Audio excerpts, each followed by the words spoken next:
Okay, it's time once again for me to work on the Navajoke. That is the reason I didn't want to show the passenger side radius arm. I snapped the end of the bolt off when I was taking the strut off, and that's what happened. Yeah. So I'll be doing that, and the ball joints, and the torsion beam bushings today. Little tip for you guys. When you're messing with these bushings like this, they're 5 pieces, I believe. This is just the grease. When you're messing with those, they can be a little bit of a headache because they like to pop right out of this little bearing carrier, or this bushing carrier, when you push them together. So what my dad and I found is, if you put zip ties through it before you put it together, and then put it in the truck once you've got the zip ties tight and everything pushed together, it tends to work a little better. I mean, we got the driver's side in. It was still a fight, but it worked. So, yeah, if you're having trouble with those popping apart, grab yourself a bunch of little zip ties and 3 or 4 around the parts, just as long as they're long enough to have all the parts on there before you push it together, and you should do okay. Well, that's for the beginning. Let's see how far it goes. Well, took a couple hours, a lot of swearing, and a couple hits with the torch, but I finally got it out. You can see what I'm replacing right there. Obvious difference between the two. Doing ball joints as well. That bolt for the spring, that's what I had to torch the mud off of because it just would not turn. I'm going to do that, and then that bushing there holds these 2 pieces together. Now to do the driver's side, the bolt was caught inside the metal sleeve inside there, so I bought a Sawzall today just in case I have to cut it, because I don't want to try to melt it. I'm not that good with a torch yet. But yeah, that was a fight and a half. Yes, I'm replacing that ball joint, or that U-joint. The slip joint boot was just held on with zip ties anyway, because whoever did this didn't bother to do it right. So I'm gonna get away with that for now. But let's just see how far I can get without destroying everything. Well, there it is, all back together.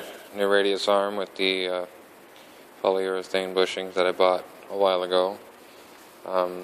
Torsion beam pivot bushing. That was a pain in the ass. Not as bad as I thought it'd be, but still quite a bit of a pain.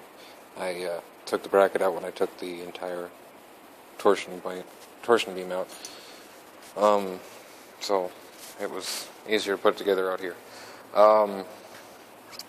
Was able to replace the radius arm without actually taking the sway bar end link bracket off. Don't know if you'll be able to do that or not. I'm leaving it loose to aid in installation so that I can tighten everything back up. I had a replacement bolt, obviously. Also got the new U-joint in the driver's side, or passenger side, drive shaft. Going to put it in the truck and slip the yoke back together and zip tie it like they had it until I can get some actual bands. But, yeah. Bunch of hand tools, most of which I haven't used, and a arbor press, and a hell of a lot of elbow grease. And that's how I've gotten this far. Just really starting to hate this thing. Time to put it back together. Well, there we are, folks. Front end's finally back underneath the truck. A little dark to see in there, but couple of years, most of which should sat idle, couple $100 in parts and tools, and I've finally managed to fix 90% of what the previous owners had done to this front end to make it so bad. The lower ball joint on this side and the upper ball joint on the driver's side were bad. Not really sloppy, like coming apart sloppy, but you shake them and they'd rattle, kind of thing. Not something I'd recommend your average weekend renter to do, because there's a lot of things you have to know, a lot of tools you have to have, but there we are.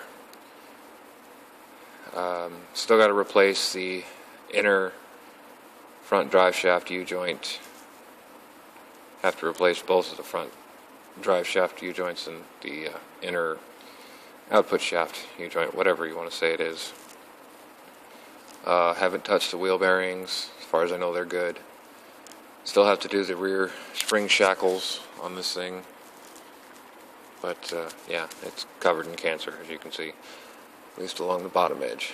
But yeah, that's what you get for buying a truck that you know has problems, but still believe in the lies anyway.